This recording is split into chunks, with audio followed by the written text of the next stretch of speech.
¿Qué tal, amigas, amigos? Les saluda el maestro Alan García Huitrón. Saludarlos a todas y todos.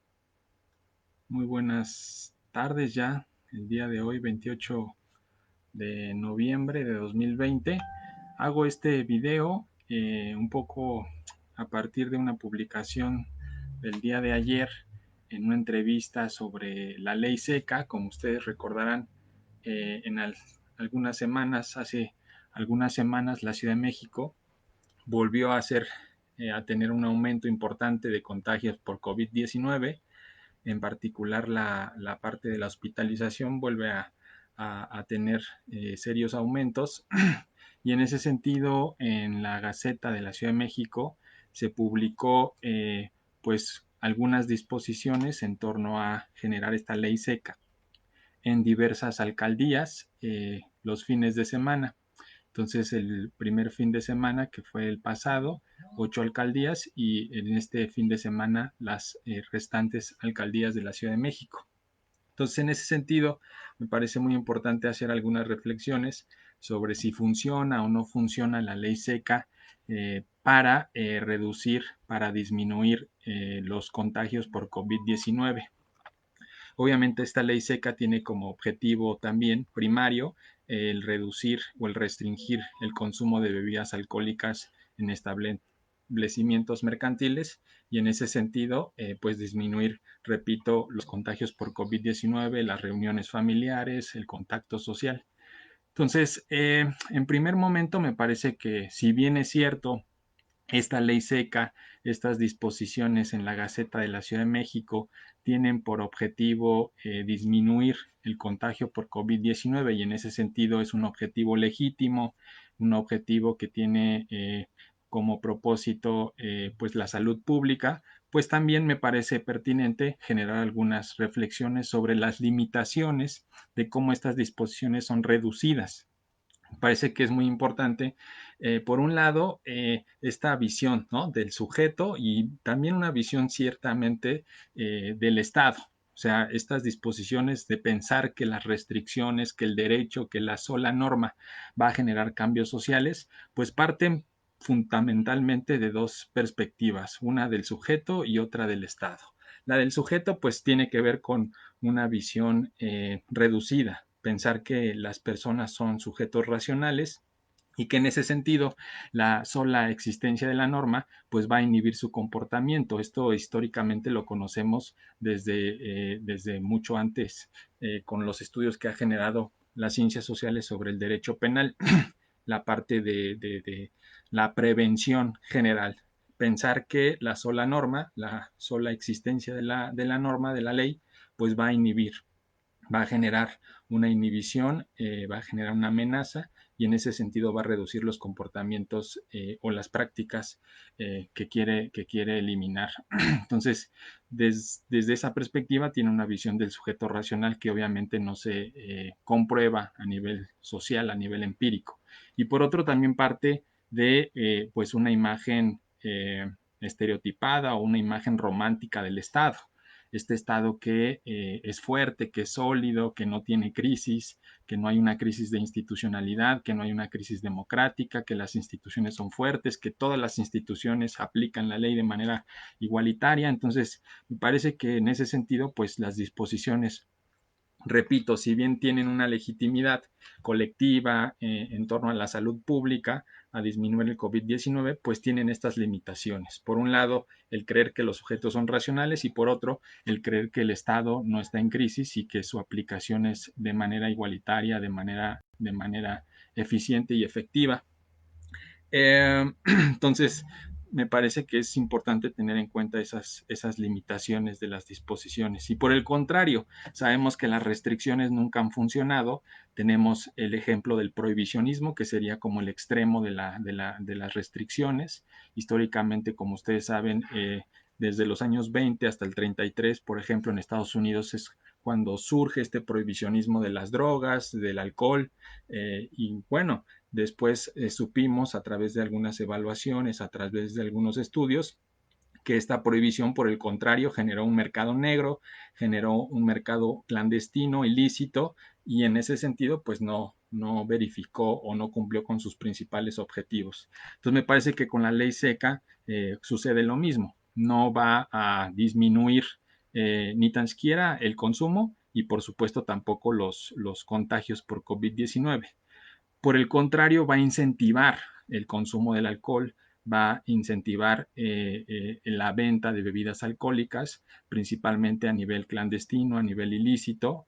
Ya vemos algunos ejemplos de que en algunas alcaldías, pese a estas restricciones, pese a estas disposiciones, pues hay gente que se surte antes de entrar a este fin de semana o por el contrario genera algún mercado informal o clandestino, estas fiestas que se generan como en la clandestinidad, entonces se genera, ¿no?, un incentivo al consumo. Y esto también está estudiado mucho por el psicoanálisis, por la psicología social, por la sociología, como cuando se generan ciertas restricciones, ciertas prohibiciones a algún objeto o alguna cuestión, pues hay una psicología de la atracción, hay un miedo consciente, entonces el cerebro se fija más en esa parte y por el contrario no se disminuye lo que se quisiera, ¿no?, eliminar, sino por el contrario se incentiva el consumo. También por otro lado se genera lo que les decía, el mercado negro, el mercado ilícito, clandestino. Obviamente esto tiene que ver si la ley seca es permanente, si pasamos a un extremo prohibicionista. Acá solamente se está planteando algunos fines de semana hasta que se disminuyan los contagios, pero por supuesto que se genera un mercado clandestino, porque la gente, repito, pues a pesar de estas disposiciones va a buscar la forma de pues conseguir esas bebidas alcohólicas o de consumirlas y de reunirse en ese sentido. En tercer punto, también genera una exposición del Estado a la corrupción, a hechos de corrupción. Como les decía, si bien se plantea, ¿no?, en un nivel ideal y romántico la aplicación de la ley, pues sabemos que en la calle, en la práctica, este tipo de prohibiciones y de restricciones generan una disposición o una discrecionalidad de las instituciones con los establecimientos mercantiles en este sentido. Por otro lado, pues también se desvían recursos que pudieran estar siendo utilizados en campañas de sensibilización, de educación, de respeto, de una libertad responsable hacia este tipo de restricciones temporales. Y por otro lado, aumenta el consumo. Ya lo decía un poco cómo esta prohibición, ¿no?, estas restricciones generan una psicología atractiva, entonces quien no iba a consumir posiblemente lo haga, y en ese sentido sabemos que el alcohol pues es una de las drogas que está más relacionada con la violencia, con ciertos tipos de morbilidad. Entonces, en ese sentido, pues se pueden aumentar a partir de esta restricción, de estas prohibiciones temporales, el consumo del alcohol y por lo tanto también sus efectos colaterales, como puede ser el embarazo forzado, como puede ser las lesiones, las riñas, los accidentes de tránsito, los homicidios, la violencia contra la mujer, la violencia familiar. Es decir, esto es muy importante, la violencia familiar y de mujer, porque está comprobado cómo estas restricciones que se generan en establecimientos mercantiles hacen que las personas tengan que consumir alcohol, ya les decía, comprarlo antes y consumir dentro del hogar, dentro del ámbito privado, y muchas veces pues eso también está muy relacionado con la violencia contra la mujer, con la violencia familiar. Entonces, a pesar de estas disposiciones y de su objetivo legítimo, vemos cómo en la práctica desafortunadamente puede producir otro tipo de circunstancias, otro tipo de problemáticas. ¿Qué hacer entonces? Aquí la pregunta es, bueno, si no hacemos estas restricciones, que fíjense, es interesante porque desde el marzo, desde abril que empezó la pandemia, la Corte Interamericana de Derechos Humanos, por ejemplo, publicó un informe, algunas recomendaciones de pandemia y derechos humanos, principalmente porque algunos estados de nuestra región, algunos países, se estaban sobrelimitando en sus funciones. No sé si recuerden, por ejemplo, el caso de Jalisco, donde pues estaba prohibidísimo no traer cubrebocas y eso generó una ejecución arbitraria de Giovanni, si no mal recuerdo. Entonces, la Corte Interamericana desde marzo, desde abril, publicó este informe para decir, bueno, si se van a restringir derechos, si se van a restringir algunas garantías, pues tienen que observarse ciertos principios, la temporalidad, el principio por persona, el principio temporal, etc., etc., etc. Entonces, es importante tener en cuenta que volvemos a lo mismo, si bien es legítimo, ¿no? Si bien es cierto, se están restringiendo algunas libertades personales, pues es en pos de la salud pública, de la salud colectiva. Y también entender la parte del consumo del alcohol. También desde marzo, desde abril, la OMS, por ejemplo, la Organización Mundial de la Salud, recomendó a los estados parte, a los países de todo el mundo, a restringir y a vigilar mucho la parte del consumo del alcohol, que como ya sabemos y ya lo comentábamos, está muy vinculado a ciertas problemáticas. ¿Por qué? Porque obviamente la pandemia, el encierro, el estrés, la depresión, toda esta parte que se está generando con la inhibición del contacto social, pues también muchas veces genera una salida en falso, que es el consumo del alcohol. También sabemos que el consumo del alcohol pues es funcional, a pesar de que causa más daño, genera más daño que la marihuana, por ejemplo, que otras ciertas drogas ilícitas, sabemos que el consumo del alcohol es lícito y eso tiene que ver con que es funcional al sistema, igual que el café o igual que el cigarro. Sabemos que el sistema político-económico genera mucha depresión, genera mucho estrés, genera un montón de problemas psicológicos o psicosociales y en ese sentido muchas veces estas drogas lícitas pues son un escaparate y generan como una administración de la revolución, ¿no? O una administración de la resistencia. Por eso es que son legales, además del mercado lícito que generan, que es extraordinario, las ganancias de las empresas, de todas las industrias productoras de alcohol es sumamente extraordinario, es sumamente elevado. En México el alcohol pues se vincula incluso hasta etapas pretéritas, ¿no? A etapas de los pueblos originarios, de los pueblos mesoamericanos, desde entonces, el pulque, el tequila, toda esta parte con la colonia, con la independencia. Entonces, el alcohol está muy arraigado en nuestra cultura. Hoy sabemos que es de las drogas que más ha aumentado en términos de consumo, en términos de frecuencia, en términos también de que cada vez son más pequeños los que consumen alcohol, ¿no? A edades más tempranas. Desafortunadamente no observamos alguna política como sí la guerra contra las drogas ilícitas. De hecho, se habla, ¿no? Del alcohol y las drogas, como si el alcohol no fuera una droga. Pero bueno, entonces, ¿qué hacer, no? ¿Qué estrategia seguir?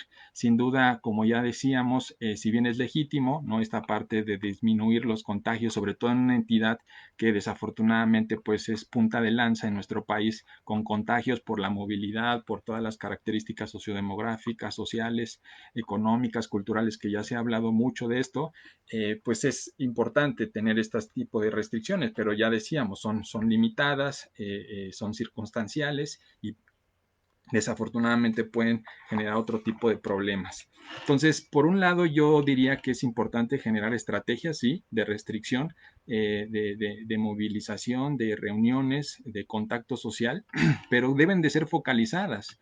Esta estrategia, estas disposiciones que hizo la Ciudad de México, de primero 8 alcaldías y después 8 alcaldías, pues es absurdo porque de entrada no partimos de un diagnóstico de cuáles son las zonas donde hay mayor contagio, donde hay mayor hospitalización, donde hay más problemáticas. Parece que tendría que haber este diagnóstico para una estrategia mucho más focalizada en términos de lugares, en términos de espacios.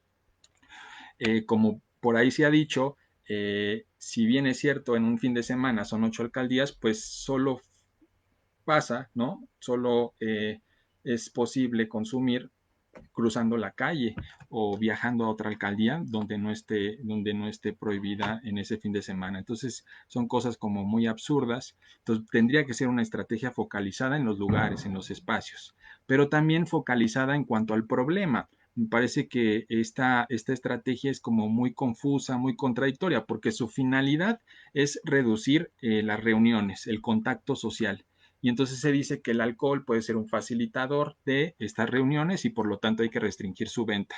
Sin embargo, me parece que más bien tendría que ser una estrategia focalizada en disminuir las reuniones, en disminuir el contacto social, no tanto a partir de la simple venta de bebidas alcohólicas. Porque además en la Gaceta Oficial de la Ciudad de México hay cosas tan confusas como, sí, vamos a prohibir, vamos a restringir la venta de bebidas alcohólicas en ciertos establecimientos mercantiles, pero no lo prohíben, por ejemplo, en restaurantes donde se sirve copeo, ¿no? Entonces son cosas como muy confusas.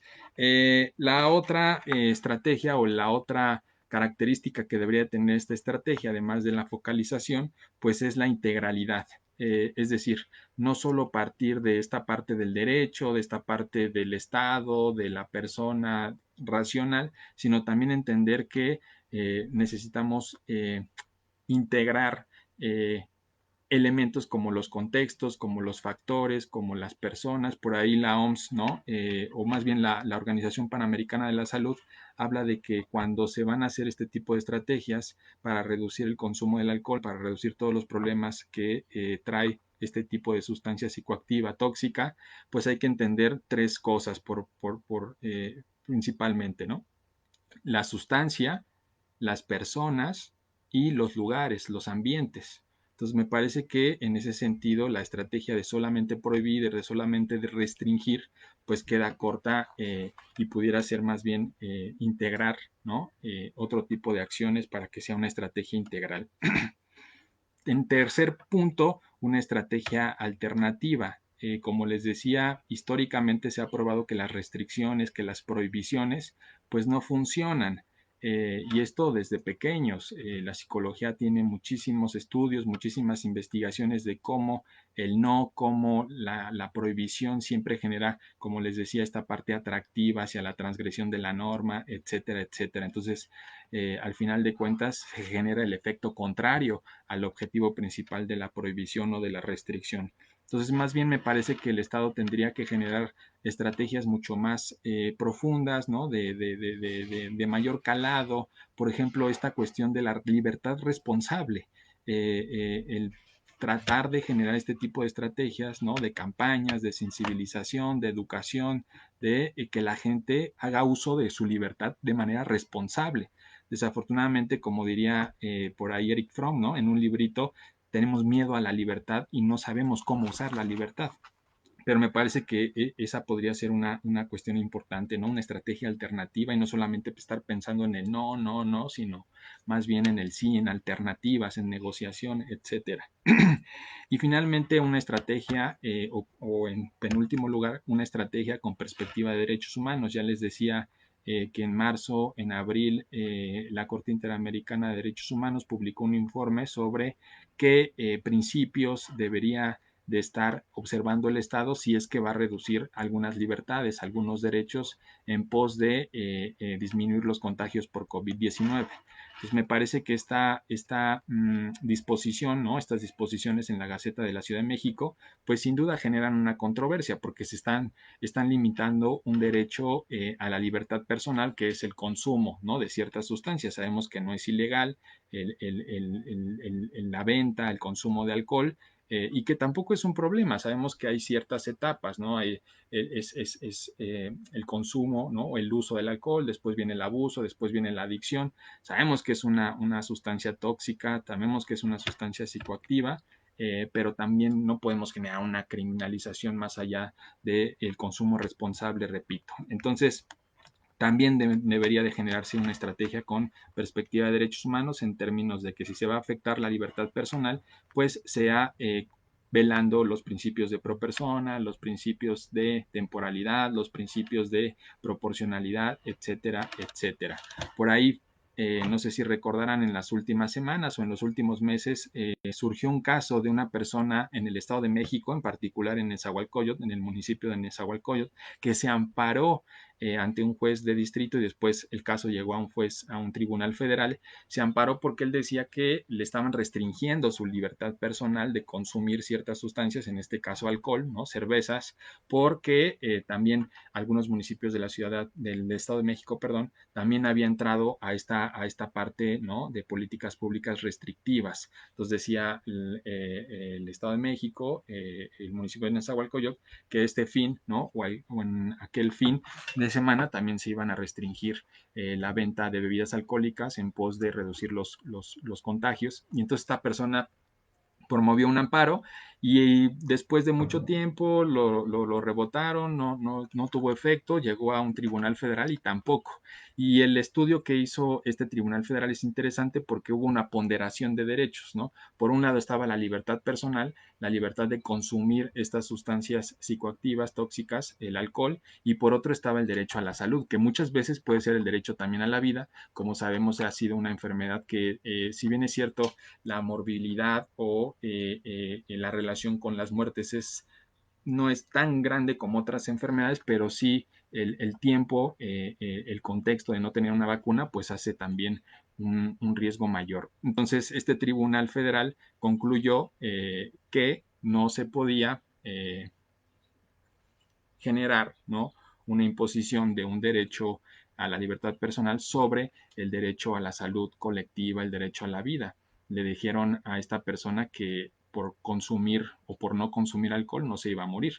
Y en efecto, el alcohol muchas veces pensamos que es prácticamente necesario en nuestra vida, pero más bien es en la vida social, ¿no? Es como la parte simbólica. De hecho, está comprobadísimo que el alcohol disminuye la capacidad de nutrientes de nuestro cuerpo. Entonces, hay muchas personas que toman mucho alcohol y que sufren de desnutrición. Entonces, el alcohol, por supuesto que no es un alimento necesario, no está en la pirámide de Maslow, pero sí a nivel simbólico, a nivel social, sabemos todo lo que conlleva y todo lo que trae consigo el consumo del alcohol, ¿no?, a nivel social. Y finalmente, también tendría que generarse una estrategia de evaluación. Por ahí hay algunas prácticas interesantes.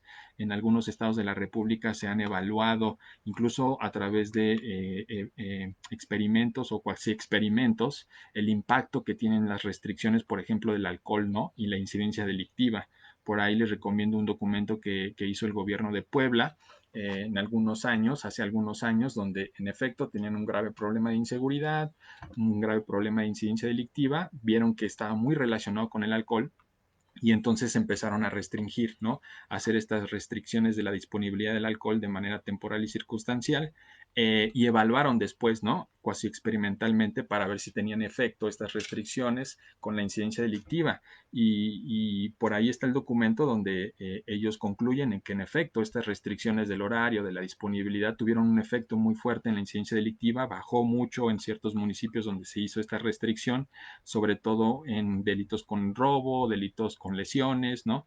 Está comprobadísimo, repito, ¿no?, de manera general, la relación entre el alcohol y cierto tipo de violencias. Ya hablábamos de los accidentes de tránsito, los homicidios, las riñas, la violencia contra la mujer. Desafortunadamente, como decíamos, el alcohol es funcional al sistema y entonces por eso no hay tanta guerra contra, ¿no?, esta droga lícita, pero es fundamental generar este tipo de evaluaciones para saber si está sirviendo precisamente, ¿no?, o efectivamente este tipo de restricciones para reducir no solamente el consumo del alcohol, sino también, como decíamos, el propósito principal, que es reducir los contactos sociales, las reuniones, o si por el contrario están generando otro tipo de problemas y entonces hay que generar otro tipo de acciones. Entonces también la evaluación tiene que ser fundamental en este tipo de estrategias. Entonces, yo pensaba en esa parte, ¿no? Por un lado, ¿por qué no funciona en esta ley seca? ¿Qué otro tipo de problemáticas trae o conlleva, ¿no?, estas restricciones? Y, por lo tanto, ¿qué estrategias o qué elementos debería de tener esta estrategia más integral, más evaluativa, más focalizada, etcétera, etcétera? Aquí, por ejemplo, Gabriela nos comenta, muchísimas gracias por seguirnos. Profesor, ¿qué opina acerca del que el confinamiento eleva el nivel de violencia en el interior de los hogares y que esto sumado al consumo irresponsable podría aumentar el nivel de violencia como la intrafamiliar? Sí, en efecto, esto está muy estudiado desde hace muchísimo tiempo, la relación entre el alcohol y la violencia contra la mujer, la violencia familiar. En efecto, como sabemos, el alcohol pues tiene diferentes efectos, ¿no?, a nivel psicológico, a nivel neurofisiológico, entonces muchas veces genera comportamientos violentos. El confinamiento, por supuesto, que está generando muchísimo estrés, está generando muchísimos problemas psicológicos, no sabemos cómo enfrentarlos, no sabemos cómo solucionarlos y entonces se genera una escalada de problemas, ¿no?, de estrés que muchas veces se resuelve a través de la violencia.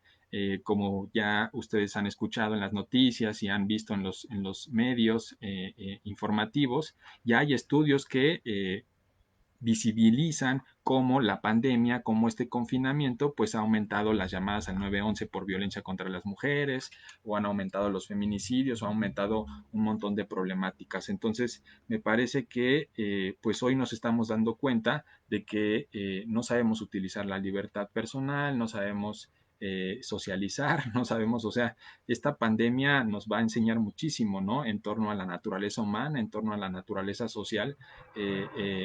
Desafortunadamente hay muchos problemas que ya estaban, pero desafortunadamente esta pandemia los ha venido a visibilizar o a aumentar.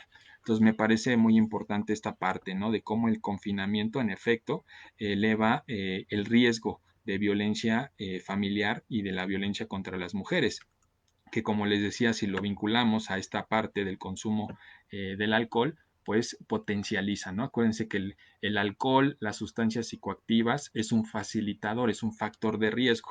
Eh, por ejemplo, también las armas, ¿no? La disponibilidad, el acceso a las armas también es un factor facilitador que se ha estudiado muchísimo en torno a la prevención psicosocial o, por ejemplo, a la criminología del desarrollo. Está comprobadísimo que son factores que facilitan, que potencializan, no son causas, pero sí potencializan muchas veces y facilitan los actos y las prácticas de la violencia. Dice Irais, hola, muy interesante todas sus ponencias. Me gustaría escuchar algo en relación con la intervención criminológica en los casos de acoso y hostigamiento sexual y laboral.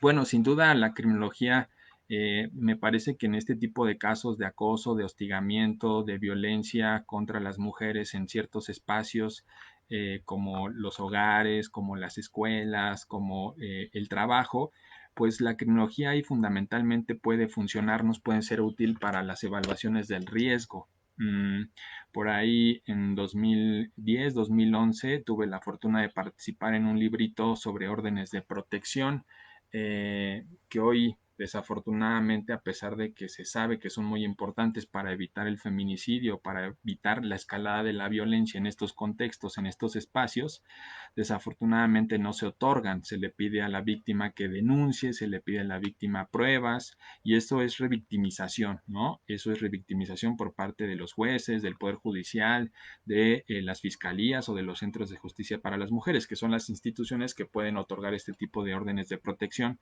como puede ser el alejamiento, ¿no? Del victimario, o la incomunicación, o el que se vaya del hogar, etcétera, etcétera, ¿no? Son muchísimas medidas cautelares que hoy en día son importantes generar para prevenir esta violencia feminicida, o esta violencia o esta escalada de la violencia que pudiera darse en un futuro. Entonces, me parece que la criminología pudiera ser muy útil para evaluar el riesgo.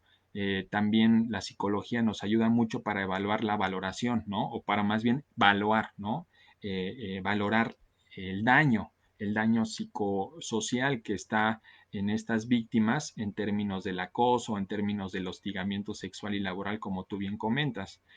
Históricamente muchas veces se creía, ¿no? En estas valoraciones del riesgo, en estas valoraciones del daño, que solamente si había daño físico, había daño visible, entonces habría que creerle a la víctima. Hoy sabemos desde una perspectiva de derechos humanos, que por ahí también he publicado en mi página.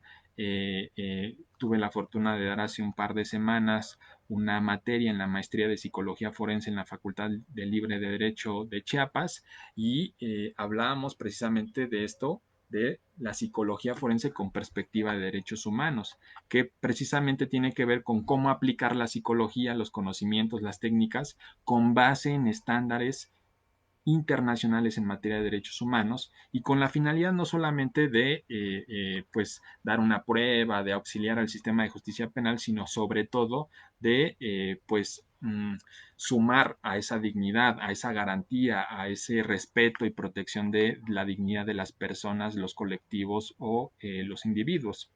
Entonces, en ese sentido, me parece importante hablar de cómo se ha evolucionado o ha transformado la valoración del daño. les decía, antes muchas veces se decía que si no había ese daño físico, no había ese daño cuantitativo, no había ese daño visible, pues entonces la víctima estaba simulando o la víctima estaba queriendo engañar al psicólogo. Hoy sabemos desde una perspectiva de derechos humanos que todas las víctimas presentan efectos de manera diversa.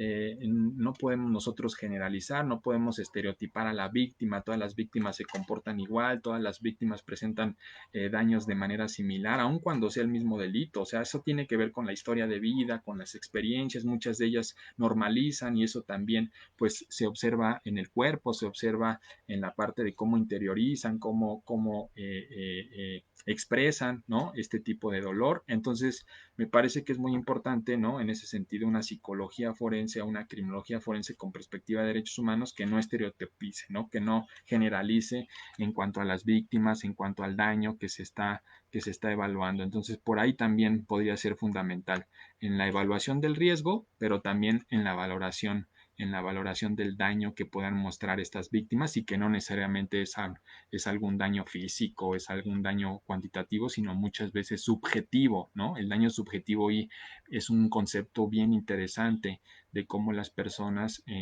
interpretan ese daño objetivo, ¿no? Y cómo lo interiorizan y cómo lo objetivizan, ¿no? Eso tiene que ver con interaccionismo simbólico, con perspectiva de derechos humanos, ¿no? Entonces, es interesante esta parte también. Entonces, pues simplemente era hacer este pequeño video, esta pequeña cápsula a partir de la ley seca, de si funciona, no funciona. No funciona, ya les decía por qué, porque parte de una visión como muy romántica del sujeto, racional y del Estado que aplica la ley, y por el contrario genera otras problemáticas, como ya les mencionaba, el incentivar el consumo del alcohol, el agravar la parte del consumo, el generar estas problemáticas colaterales, los hechos de corrupción, exponer al Estado a los hechos de corrupción, generar el mercado negro, etcétera, etcétera. Por eso hay que generar más bien estrategias integrales, estrategias focalizadas, estrategias con perspectiva de derechos humanos, estrategias alternativas. Si queremos realmente no solamente reducir el consumo del alcohol y sus problemas colaterales, sino también el contagio por COVID-19. Entonces, simplemente era pues generar esta pequeña cápsula. Muchas gracias por su participación. Aquí andamos todavía en la página. Estamos por subir otro video. Quedó pendiente las 5 preguntas de criminología contemporánea. En estos días trataré de hacer el video para pues cerrar esa parte, ¿no? De las 10 preguntas de criminología contemporánea y posteriormente pues ahí estaremos subiendo más videos, así es que pues estén atentos, ¿no? Muchas gracias por su apoyo, por siempre estar presentes, ¿no? Por su preferencia y pues tengan un bonito y excelente fin de semana. Nos vemos.